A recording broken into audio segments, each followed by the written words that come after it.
Friends, this is episode 558 of the Juicebox Podcast.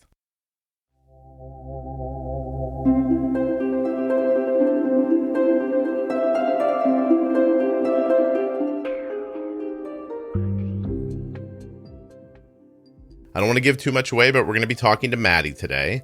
Madi's in her mid to early 20s. She has type 1 diabetes. She's a mother, and there's a lot of things going on in her life. I didn't expect this episode to become an After Dark, but it is. And I think I'm going to call it After Dark Life Struggles. Please remember while you're listening that nothing you hear on the Juicebox Podcast should be considered advice, medical or otherwise. Please always consult a physician before making any changes to your healthcare plan or becoming bold with insulin.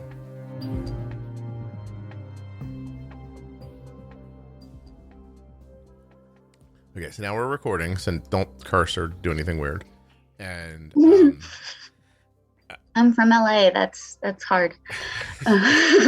Which is hard, not being weird or not cursing?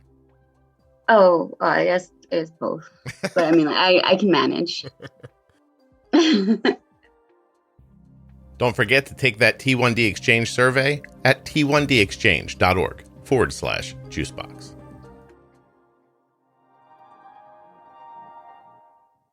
This episode of the Juicebox Podcast is sponsored by the Omnipod Dash. You may be eligible for a free 30-day trial of the Omnipod Dash.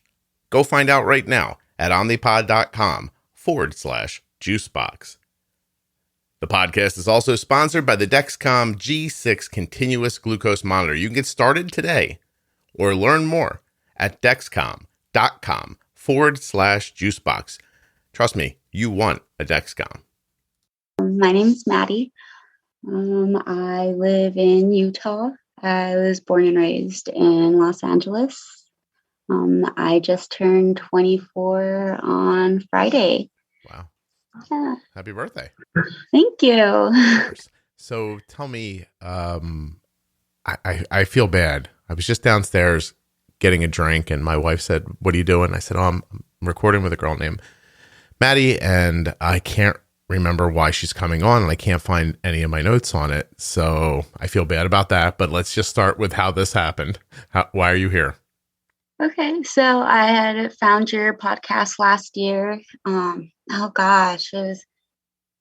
probably in like June or July. And I became obsessed. I was like, oh my gosh, like where has this been? You know, I actually haven't really been a huge podcast person until then. So I was just getting into it and I was like, this is amazing. Like, this is something that I've needed. My boyfriend at the time was like, you're always listening to this. Wait, your boyfriend at the time? What was that? Your boyfriend at the time? Did I break you up? No, you didn't break us up.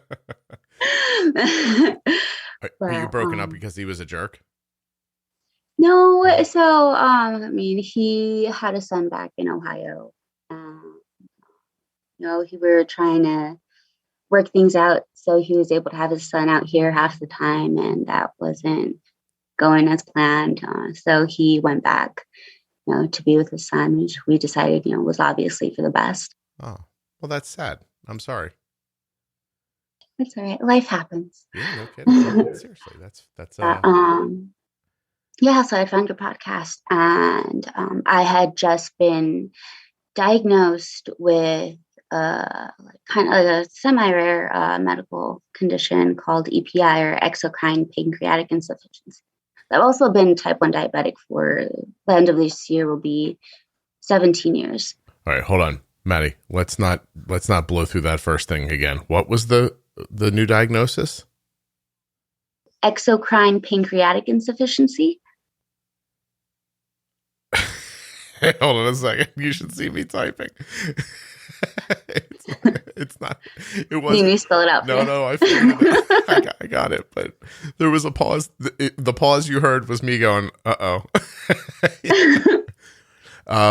Exocrine pancreatic insufficiency (EPI) is a condition characterized by deficiency of the exocrine pancreatic enzymes, resulting in the inability to digest food properly or maldigestion.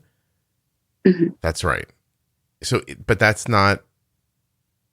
That's interesting. So that's not Oh, I've got like you. backstory to how I got that. You okay? All right, hold on. Let's start slow. You were diagnosed. You said like 17 years ago. Yeah. How old were you then? So I was 7. 7 years old. Any memories from that are worth reliving? No, all I remember is so I mean at that time I was in soccer. So I was like losing a lot of weight. I was kind of a bigger kid.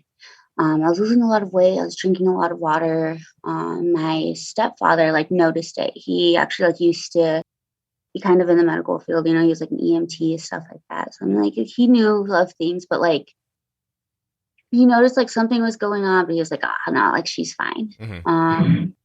And then I started just like losing, you know, like more weight, you know, like wetting the bed, you know, constantly thirsty, eating like crazy, but I was just dropping all this weight. And then, so my stepfather, he raised me and my sister and my brother. Our mother died when we were younger. So it was just him.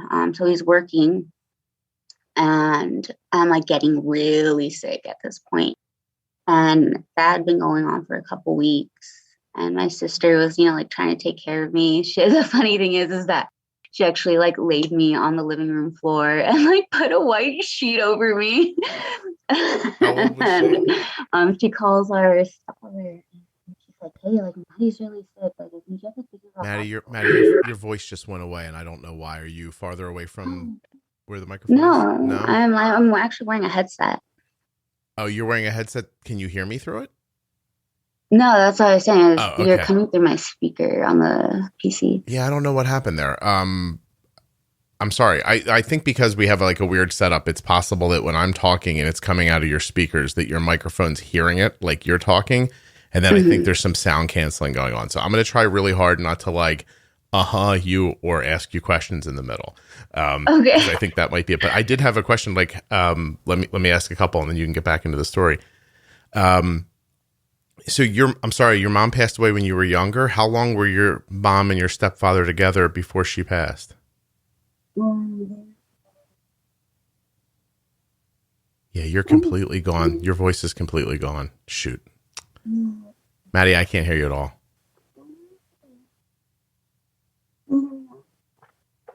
Maddie, you're Hello? not. Yeah, now you're back. I don't know what happened there. Anything you said before hello, I didn't hear. Shoot. Can we try taking the... All right, here's an idea. Do you have an iPhone? I do not. Okay. Can we try it without the headset for a minute and see if the mic and the computer, because the mic sounds great and then all of a sudden you're just gone for stretches. Okay, yeah, let's try that. I'm gonna unplug it right now. Sorry. Okay, can you hear me? Yeah. It's really unplugged? Yeah. Oh, all right. Let's do this. Okay. I think my voice might rattle a little bit, but if we just talk we take turns, it'll be okay. And you just be cognizant while you're talking a little bit that okay. I'm going to try not to interrupt you, but I might have questions. So I'm going to start again and just ask you again. You're 7 when you were diagnosed. You said your mom passed early. I was wondering how long your stepfather and mother were together before she passed. That was about 7 years. So my mother actually passed away the same year that I was diagnosed. Oh, no kidding. Was it unexpected? No, it was, well, kind of, sort of. So my mother, I'm not sure which hepatitis she had, but she had one of the forms and he got a liver transplant. But at that time, they only lasted 4 years. Right. So after the 4 years, they gave her another transplant, actually, but her body had rejected it. So she unfortunately passed away. I'm sorry. And I'm not wrong, am I, that's something that's treatable now? Yeah, it is actually. Wow. Is that, I'm sorry, I know this isn't why you're on the podcast, but does that make you mad? Fine. Does that make you mad that they figured out how to fix a problem your mom had after it was too late for her? It's definitely, like something I do think about. just because, like now there are so many like medical advancements. It's like, oh, if we could have had that back then, like it would have been so much greater. My life would be completely different. How do you think? What do you think some of the main ways your life is different? And I'm stunned that all this happened and your stepfather took care of you and your two sisters. Is that right?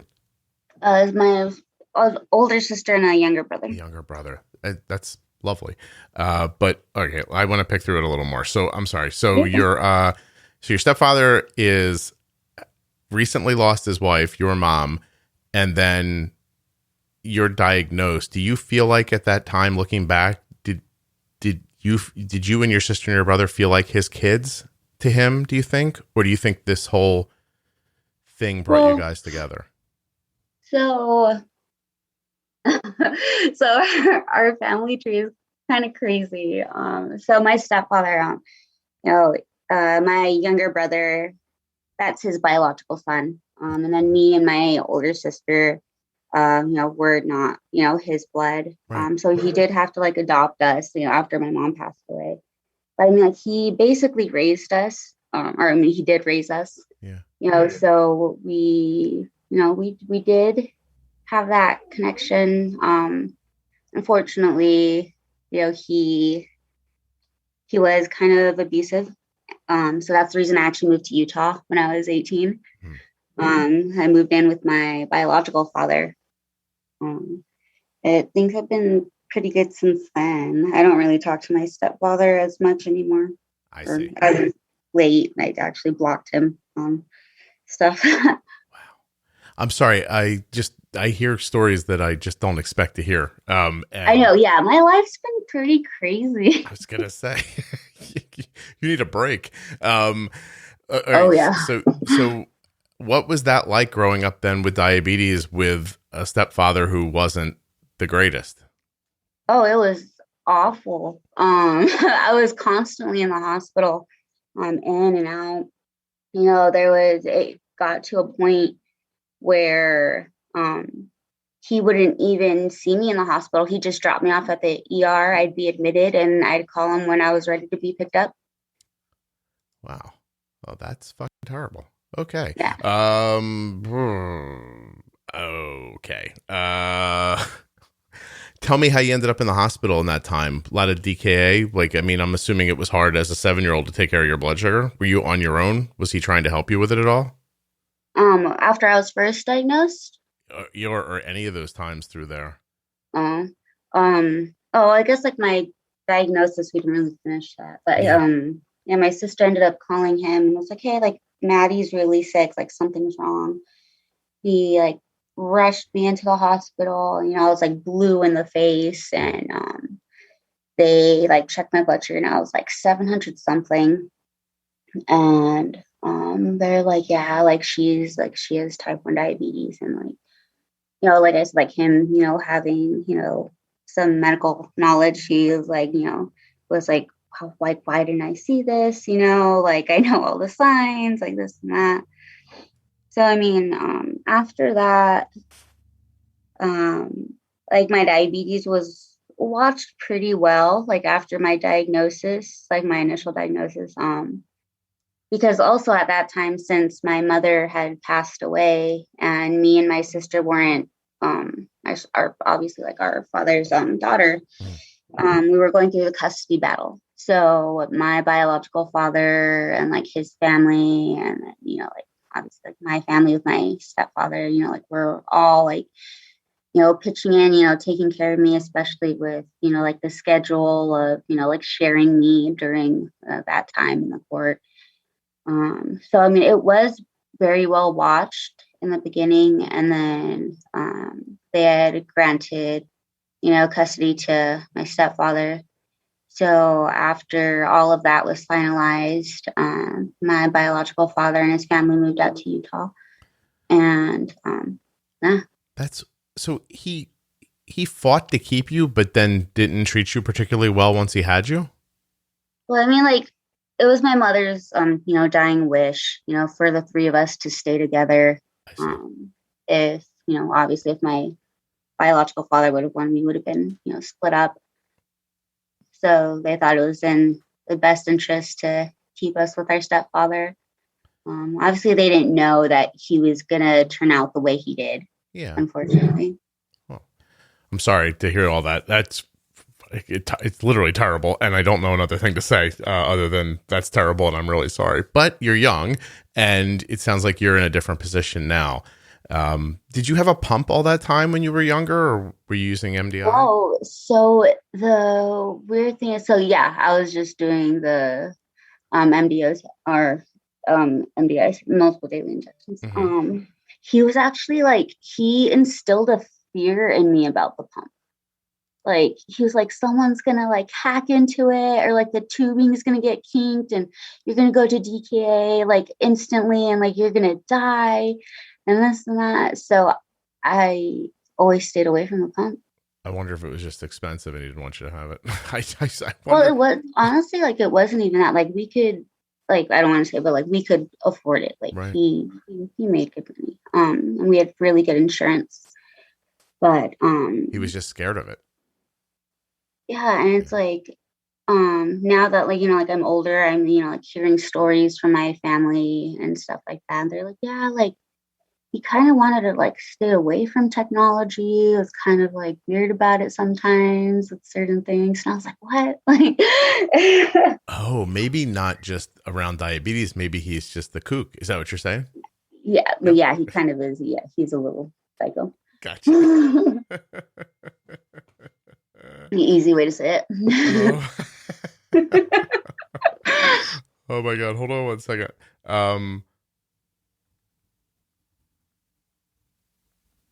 My mom is trying to tell me something and I'm telling her to leave me alone. Mom. My mom is 78. I'm hanging with my friends. I'm doing a thing. Leave me alone. I have a podcast, Mom. Can you imagine? I'm 49. So stupid. So you're out in Utah now. And I'm being serious. I asked you, first of all, I've enjoyed everything you've said so far, but it didn't answer why you were on the podcast. I know you loved it. You found it, you loved it, but what made you reach out to be on it? Oh yeah, that's right. Oh, sorry, you get sidetracked. Okay. I heard you took my Adderall this morning. What's wrong with me? Maddie, the whole podcast, I had to tell you, the whole podcast is one sidetracked. So that's not important. It's fine. So I found your podcast, fell in love with it. And I had noticed that you didn't have an episode on the EPI. And so I had actually messaged you on Instagram. And I was like, hey, introduced myself. I was like, I noticed, you don't have an episode on this. I was like, I was recently diagnosed with it. I'd love to talk about it with you. And you're like, well, he's like, you're like, I'm pretty booked out till April. He was like, it would probably be best too if we talked about it after you've lived with it for some time. Right. And so how long have you had it now? Oh gosh. I was diagnosed probably in May, June. So it's been over half a year. Yeah, you're getting up on 9 months now. Yeah, 9 months. Well, before we get to it, describe how your type 1 care was prior to that. Where were your A1Cs? How are you managing? How are things going? So before I was actually diagnosed with EPI, it was my management was shit. It was not good. So I my last A1C was probably before I was diagnosed with the EPI, I was in the 14s. It was pretty bad. And then he's a nurse practitioner. No, he's a PA, my PA, a physician's assistant. He actually gave me a Freestyle Libre sensor. And at the time, I was also diagnosed with the EPI. And he was like, you know what, try this. I'll see you in a month and see how that's going with you as well. And I was like, oh, okay. And after I got the sensor, my life or my diabetes management did a complete 180. Like, my last A1C was 8. So I went from 14 to 8. And I hadn't been in the single digits for my A1C since my pregnancy with my son. Congratulations. And he's almost 4. Oh, congratulations. That's amazing. How did you get to 14? Listen, I'm not judging you, but I want to have the conversation. So 14. No, you're good. 14 seems like you're trying to not do well. And like, what has to happen for an A1C to be in the 14? Like, what do you have to not do? Well, I mean, obviously I wasn't taking my insulin, or like I wouldn't, on top of my diabetes, I also, I sometimes struggle with an, eating disorder, the diabulimia. I actually went to rehab for diabulimia in 2016. But yeah, I was like, I want to be thin. I want to be attractive. I want to think, like I look pretty. So, I would omit my insulin, I'd let my blood sugar run high. And once I'd feel that, like I was like getting into like a, bad DKA, or like I was like getting really sick, almost to the point of no return. Mm-hmm. Like I'd take a whole bunch of insulin and, like drink electrolytes, chill out, try to fix myself enough to a point where I could function and, continue to do that. I didn't realize that you had diabulimia, or that you had been in treatment for it. And the number just made me feel like something had to be there. I didn't realize that was going to be it. So are you, did the treatment for the diabulimia help you, or are you still struggling with it? How does that go? So, I mean, it actually definitely did help. Unfortunately, at that time I was, a couple years younger and kind of stupid. So I actually left against medical advice from the rehab facility. After about like a month or a month and a half or so, I was like, I'm done, being stuck in here. Like, I want to get out. But after I had like left there, I did notice that it actually did help me, because my parents ended up, giving me an ultimatum when I got home that night. They were like, either you follow our rules, take out all the piercings out of your face, stop coloring your hair, this and that, have a curfew. Or, if you're not going to follow our rules, you're going to have to move out, or like find another place to stay. I was like, I'm going to find another place to stay. I actually moved in with my friend that night, and being on my own actually helped me a lot. It would make me realize, like, my family's not going to be here, at the house if something happens to me and take me to the hospital. Like, it's going to be just me. Like, I'm going to be dead, if I don't step up a little bit. So I feel like the rehab and moving out after actually did help me be more stable. But then, yeah, after that, I had my son and stuff like that. And unfortunately, me and my son's father aren't together anymore after, we had split. I got back into the thought of, like, I want to be pretty for others. Like, I want to be attractive to other people. So I did slip back into that, where I wasn't taking care of myself and running my blood sugar, on the higher end, so I could lose weight. Is that where you are now, or are you now you're doing better? Now I'm doing better. Like I said, my last A1C was 8. I need to get it rechecked. I've been doing a lot better. Like, I'm in love with the freestyle sensor. Yeah. It's been a huge, huge help to me. So Madi, I am not a professional anything.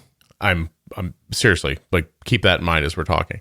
But it's so interesting that you were like, I want to come on the podcast because I have EPI and nobody's talked about it yet. Meanwhile, there are like 7 other things that are incredibly interesting about you. That I'm a very interesting person.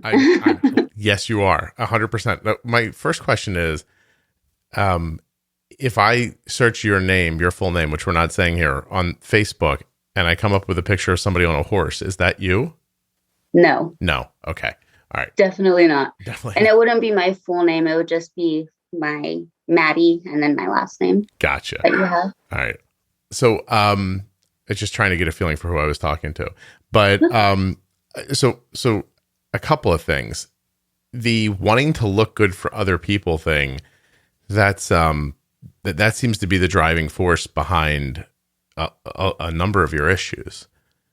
Oh yeah. You feel that. And is there any way like to go to counseling for something like that to get past that? Because now I have found you and you are adorable, and I don't know why.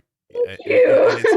Oh, thank you. It's hard to feel like it's hard to look at you as an outsider in this picture and think that this person feels that way, the way you described. And I can't imagine that it's not to do, in no small part to how you grew up. Like I can't imagine that how you grew up must have been incredibly difficult.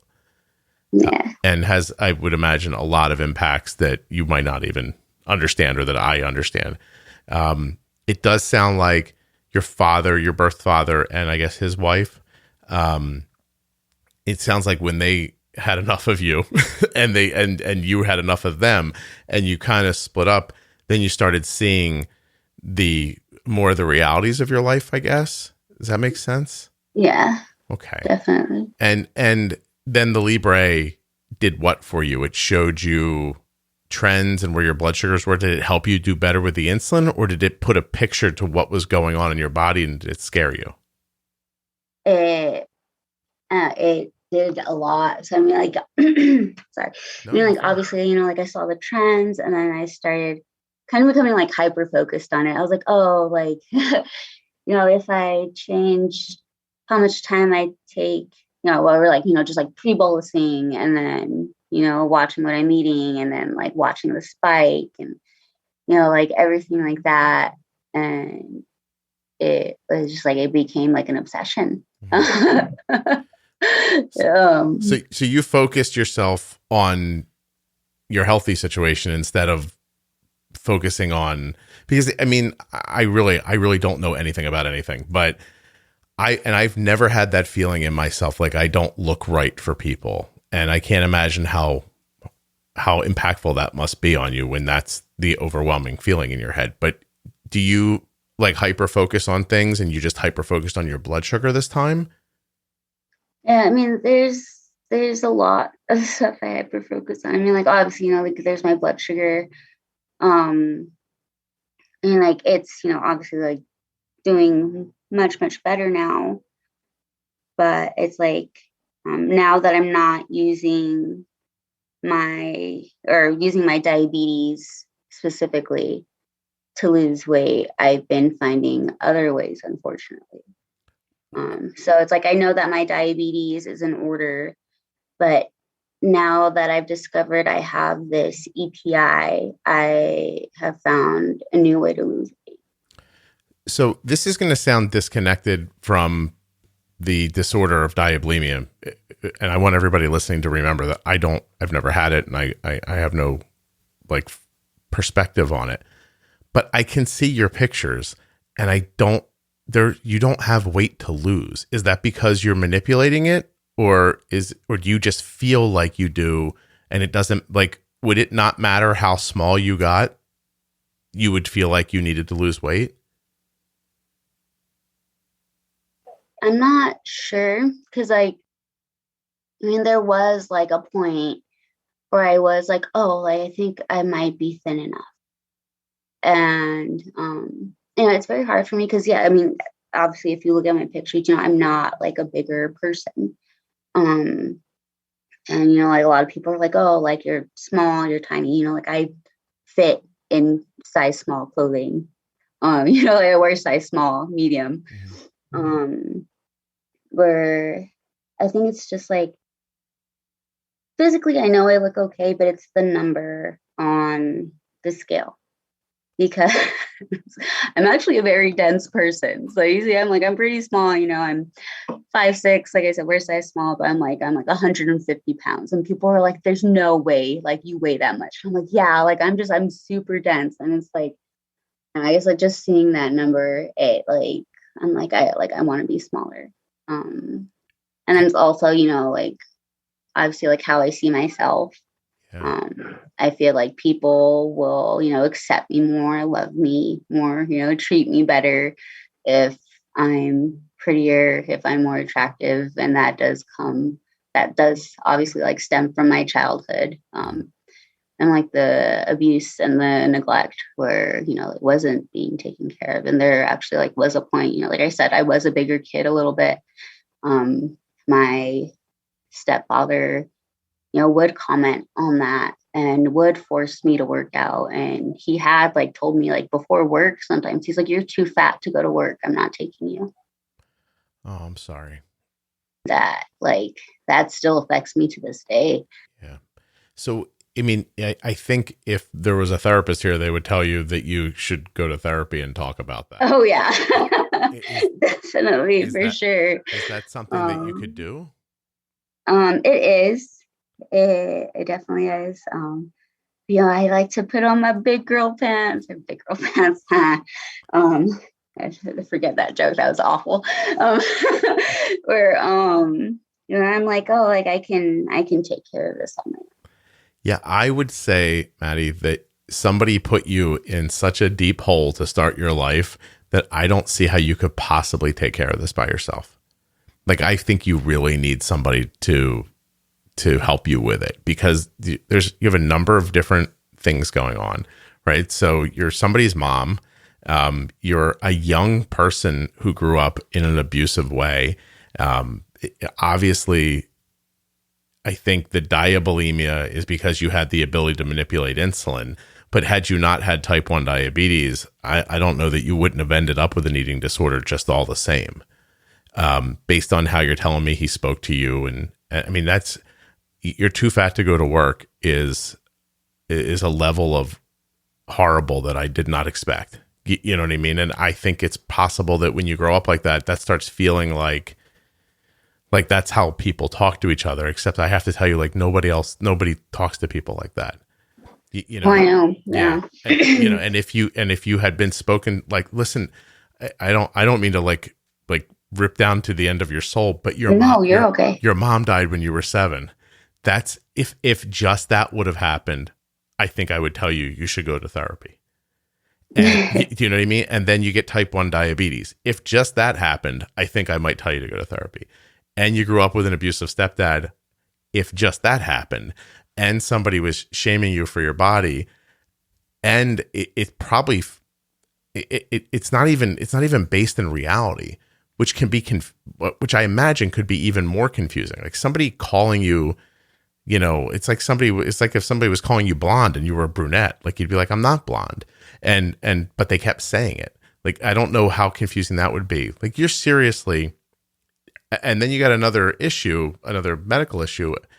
You're 5 things into reasons why I think you should go to a therapist. And not gosh, and it gets worse. It gets worse. All right, Madi. If it gets worse, I'm going to need to take a deep breath. So hold on Actually, I'm going to take a drink. Hold on one second.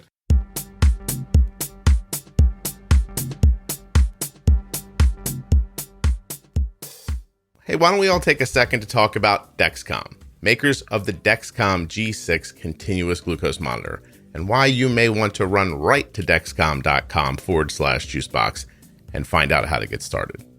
I'm just going to tell you what's happening today around here. Arden is sick. She has what I am affectionately calling kennel cough after going back to high school with a bunch of kids who have not seen each other for 18 months. They've all kind of got this cough. They're not particularly sick, maybe a little congested. It's hanging on them. It's not COVID. It's just this, I don't know, is this cough, right? And it's been impacting her blood sugars pretty significantly. Arden's needed much more basal, more aggressive boluses. Her insulin to carb ratio has changed. A lot is happening during this illness. So I had her good and stable overnight. She got up, went to school this morning, and out of nowhere at about 9 a.m., her blood sugar just went from super stable and like 116 to rocketing straight up. We were able, within 45 minutes, to stop an arrow straight up. That's Dexcom telling you, my God, your blood sugar is rising very quickly. She went from 116 to 170 to 183. We were able to cut it off in the 190s, and she's 139 now, 2 hours later. Now just imagine if I didn't have the Dexcom G6. Just imagine if it wasn't able to share from Arden to me. No one would have ever known that. We wouldn't have known for 3 hours until we tested for a meal that Arden's blood sugar had jumped up like that. But because of the Dexcom, we knew right away. We were able to make an informed decision about how to manage insulin, and we were able to stop that spike without causing a low later, in the middle of an illness that is significantly impacting her blood sugar.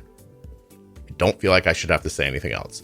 Go to dexcom.com/juicebox. Get started today. You will not be disappointed. You know, when we got that information from Dexcom, Arden made those adjustments to her insulin through her Omnipod, the insulin pump that she's been using since she's 4 years old. And right now she's a senior in high school.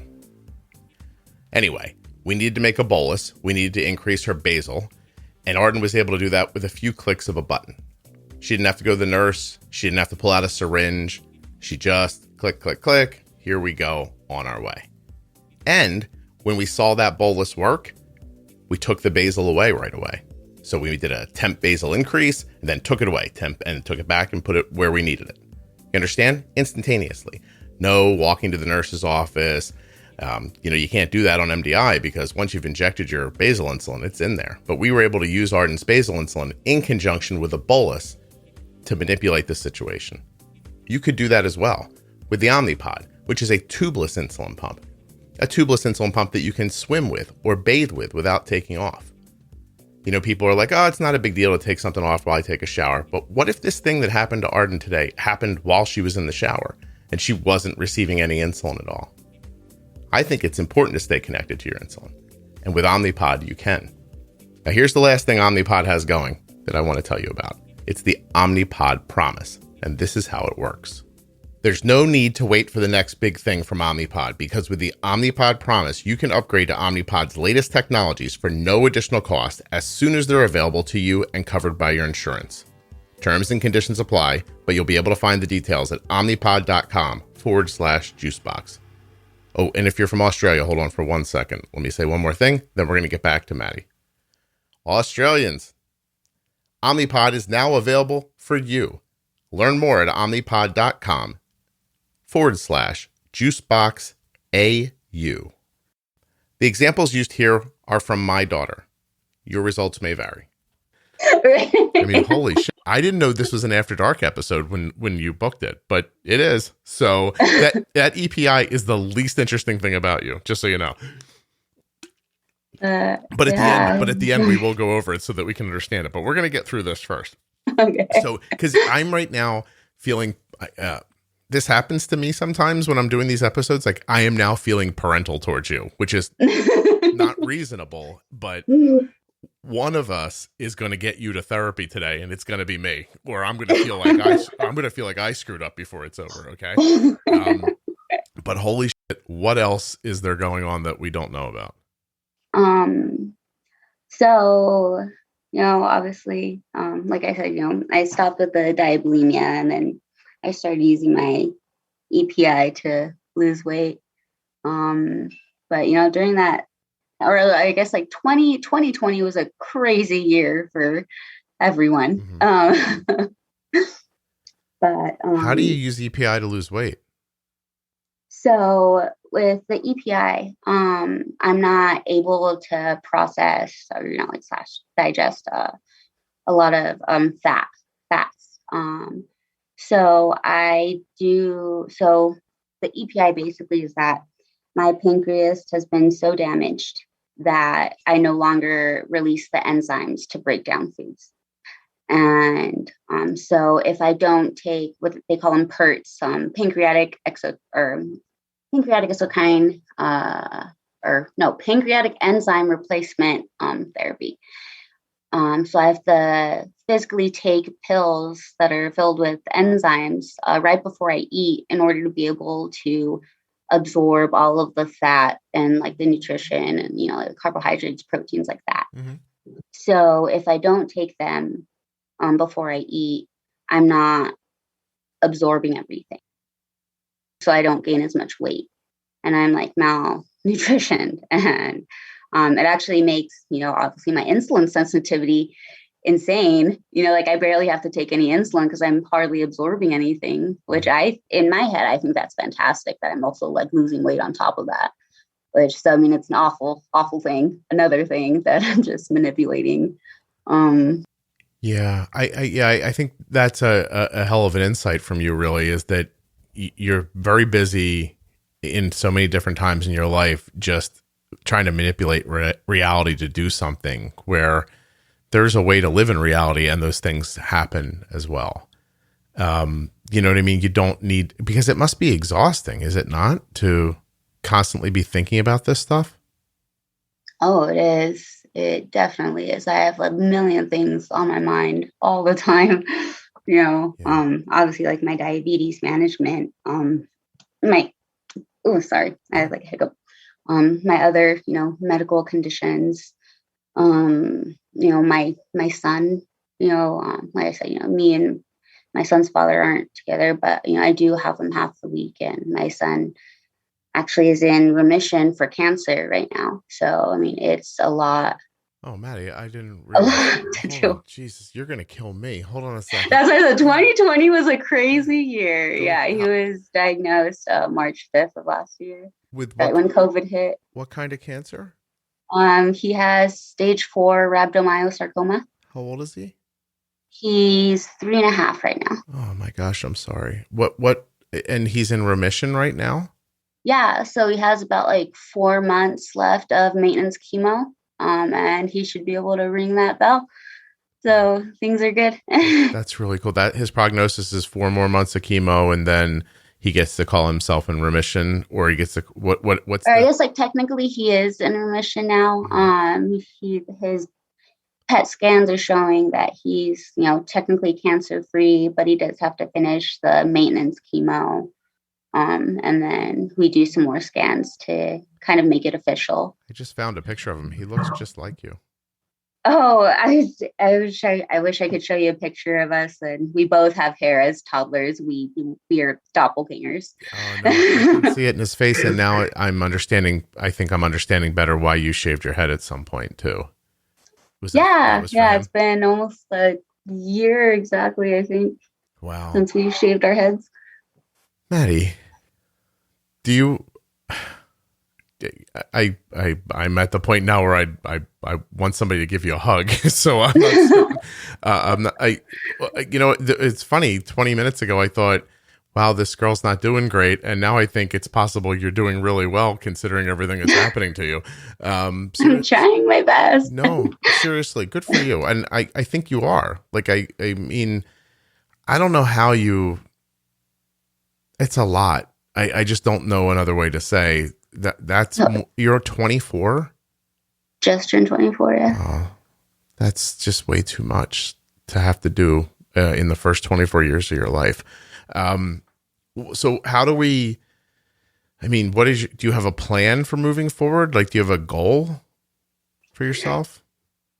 My ultimate dream would be to live off my art. I've always, I've loved art, doing it ever since I can remember. Pre-COVID, I was a tattoo apprentice for a while. That was fun. So you want to be a tattoo artist? Possibly. Since, I stepped away for COVID because of COVID and my son, I've just recently gotten back into making art and selling it. And I think I want to take a minute to kind of explore my own style and make my own pieces and then possibly go back to tattooing. So are you drawing or what kind of medium? Yeah, so I do I mainly draw, but I'm trying to get into painting right now. I was thinking about taking a class at my local art shop.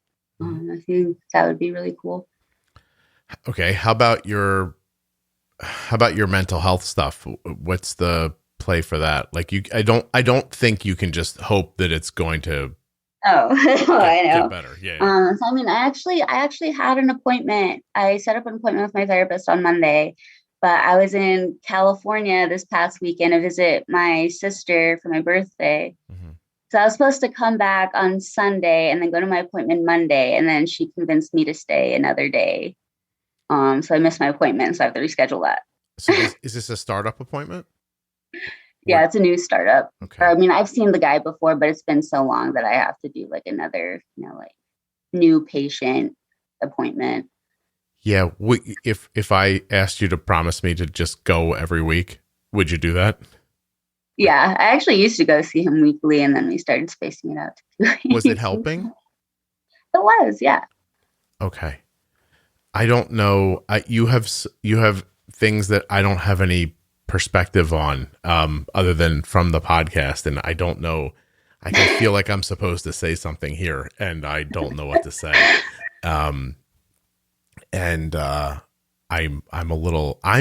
You've made me feel lost. So you didn't do anything wrong, but the conversation has made me feel like a little lost. I feel like if you were my daughter, I would want to encourage you to take your enzyme pills before you eat and use your insulin, get your A1C as low as you can, get your blood sugars as stable as possible, take nutrition in that your body needs, and try to believe that you're perfect the way you are and don't need to look any different than however you look. I don't know how I would do that for you, but that is what I would want to do for you. Thank you, Scott. Oh, you're welcome. Are you going to cry? Because I swear to God, if you cry, Maddie, I'm going to cry. Oh, dude, I already teared up a couple times. I'm like, I don't need to ruin my makeup right now. Oh my God. I am incredibly sad that you didn't get someone to care about you like that when you were little, but I don't think that means that somebody isn't going to care about you like that, or that at the very least, you shouldn't care about yourself like that. So maybe instead of looking for other people to make you feel how you want to feel, maybe just the confidence that you are those things could come from yourself. I don't know if that's too much to ask, but I don't see that there's anything wrong with you that needs to be fixed. From talking to you or from looking at your life in photographs, I realize that's a pretty removed thing still, but you don't have much going on that couldn't be made much better. And if you're having trouble doing it for yourself right now, maybe do it for your son and then work into doing it for yourself, right? Because he's going to need you for a long time, and you don't want to do something inadvertently that's going to have him 24 years old somewhere telling somebody, yeah, I have an eating disorder. I grew up watching my mom do that, and it stuck to me. Because that could happen, Yeah. Yeah. Oh my God. I'm so sorry. I don't know. After all that, your son, you must have sat in a room and thought, cancer? Are you serious? Like, do you scream at the sky? Oh yeah. Yeah. Like you wouldn't believe. My sister, that I grew up with, she's like my number one. I called her and told her that night that we heard, and she flew out the next morning, and I'm glad. It was hard because I did step out, and I was just I was like cursing the heavens, like, oh, could there be one more thing, just really, really. And she just looked me in the face, and she was like, obviously she grew up, I tell her everything. She knows everything I've gone through, and she's like, I'm so sorry, Maddie. Like, it hurt me seeing how hurt she was that I have been so hurt, Yeah. It's like, I'm so sorry about everything. Yeah. Everything. It's just a lot of pain. And it's too much for, listen, if you were 24 and raised by the two greatest parents on the face of the planet, I don't know how you'd be ready for this. Seriously. It would just still like, it would be too much. Like when you said there's more and it's worse, I thought, she's full of shit. Like, how is it going to be worse than this? You know? And there it is. It is, but it doesn't change. So there's got to be a delineation between how sad this is and how unfair this is, and the fact that it is like this, and that, like it or not, you're the mom, and you're the one who's got the ability to guide this ship in the right direction. Do you know what I mean? Like, there's no one else. Like, you're not with your son's father. No, I mean, he's still like in his life. That's good. Okay. Which is, very good. But still, as you get older, your son's probably going to gravitate towards being with his mom, and you're going to make a lot of big decisions, and you're going to do things that are going to shape his existence and yours, and you have so much time.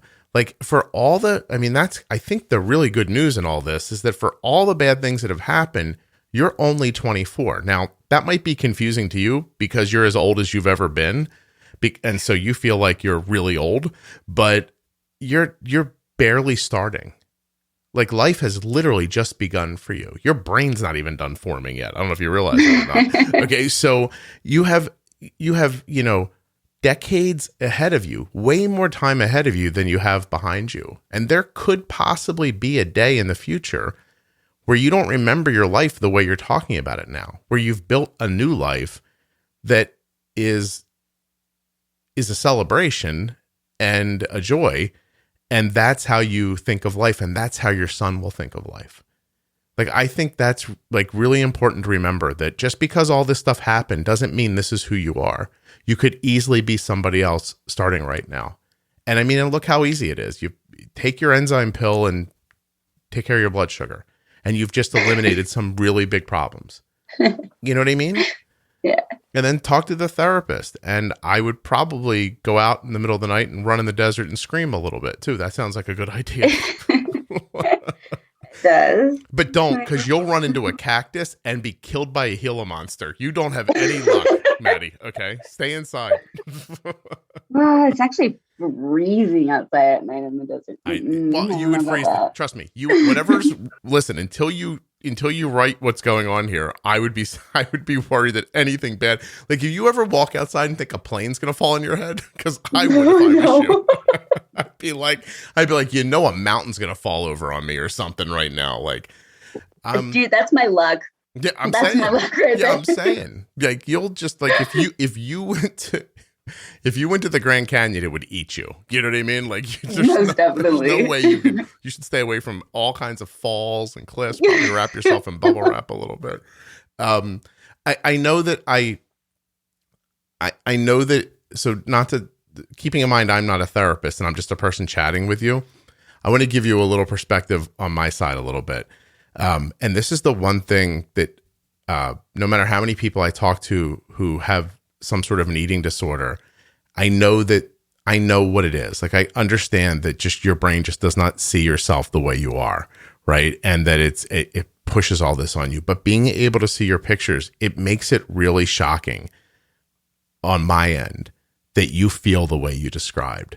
And I think that that's a good indication that it's something that was caused by something else, and that therapy really could help you untangle it and separate the pain you felt as a child from how you see yourself now.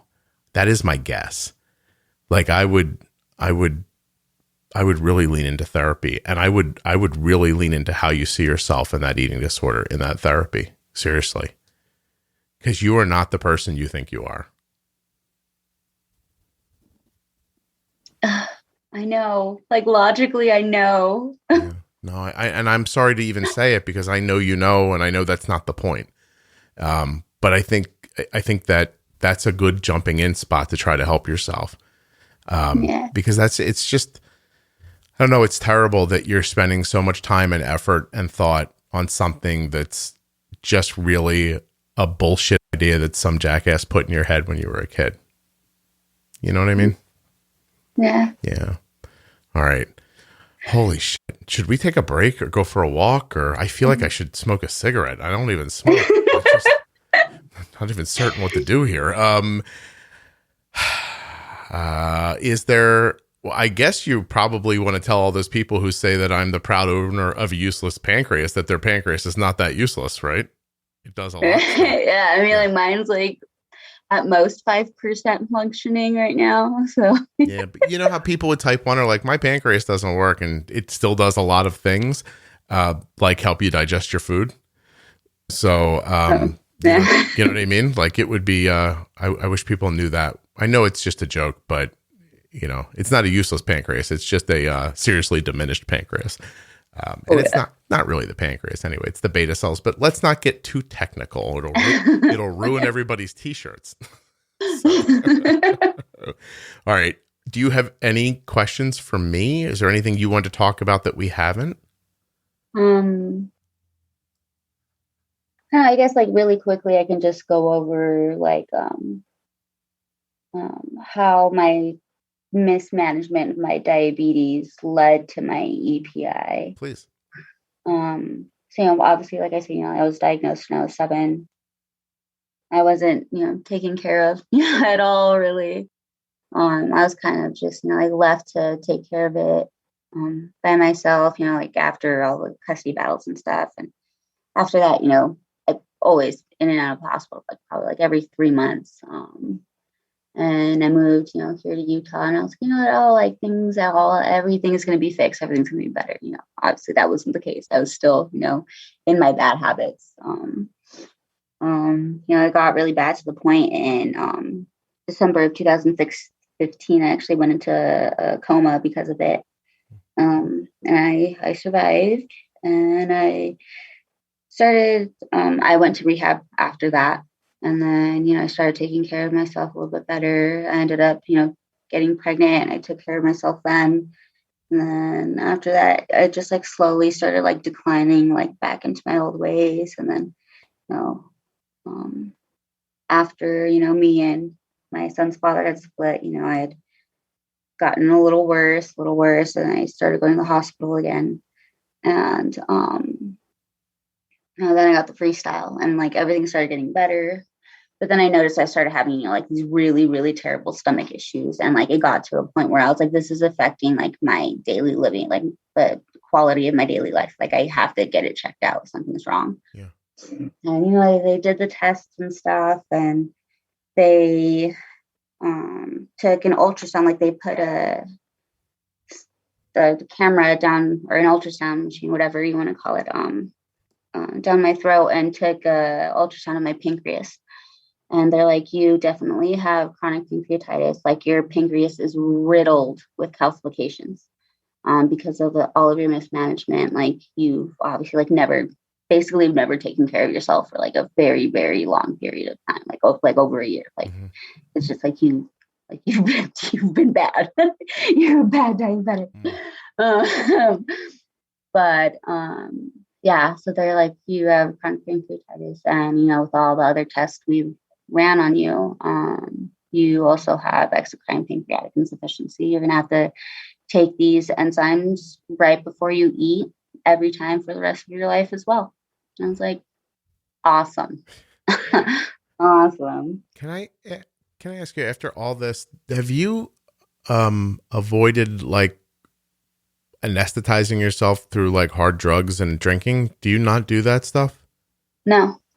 How did you avoid all that? Because I just like, there's a moment while we were talking when I realized like this girl doesn't get high and she doesn't drink, but I don't know how you didn't like fall into that.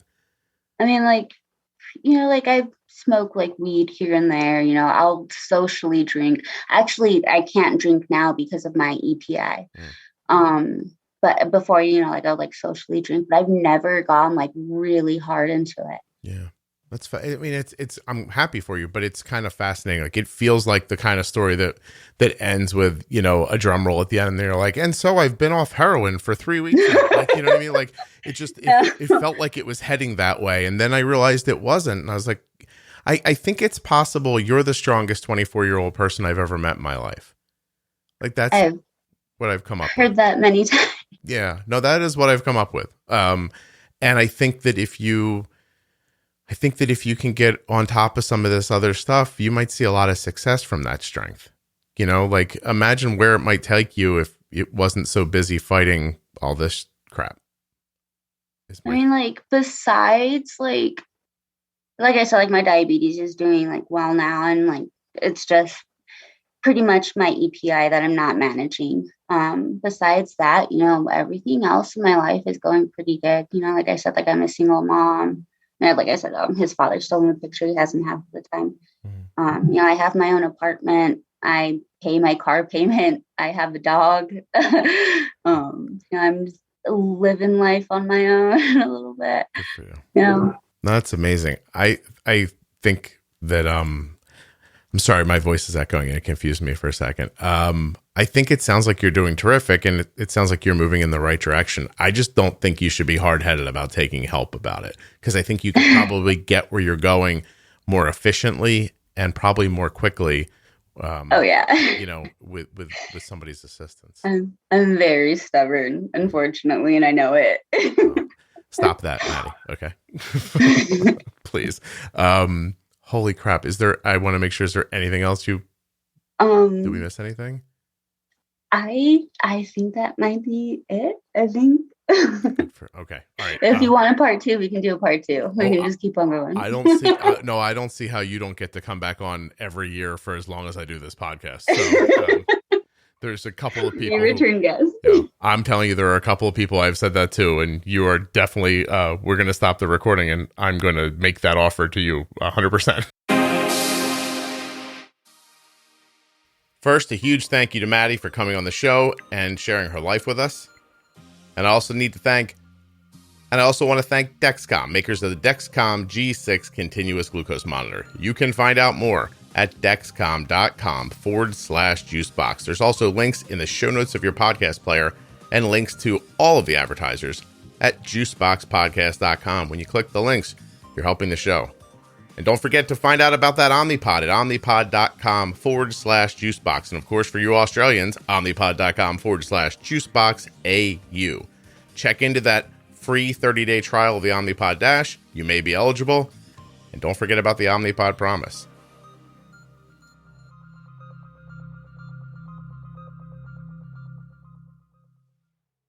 There are many series inside of the Juicebox podcast. This one is After Dark.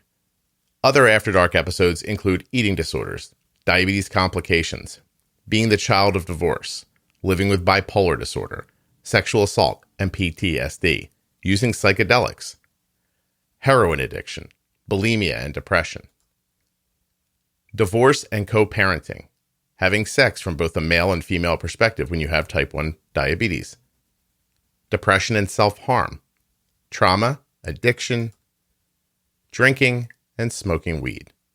Check them out at juiceboxpodcast.com. You can just scroll down a little bit till the After Darks. Then you'll see all the series, actually. Algorithm pumping, how we eat, all different kinds of ways that people eat when they have diabetes. The Variable series, which is a new and, fun series. Short episodes talking about different variables that impact your blood sugars. There's Defining Diabetes, which is the series that defines the terms that you use every day and may not understand. And of course, the Diabetes Pro Tip episodes. I'm very, very proud of them. I think you should give them a try. Okay, well, that was sort of anticlimactic at the end, so let me ramp the energy back up and say thanks so much again for listening. I appreciate it when you guys share the show with other people. Show is doing incredibly well because of you, because you're sharing it. If you're enjoying it, please leave a beautiful rating and review wherever you listen. But most of all, tell someone about the show. It's how it grows. I'll be back very soon with another episode of the Juicebox Podcast. I appreciate you guys.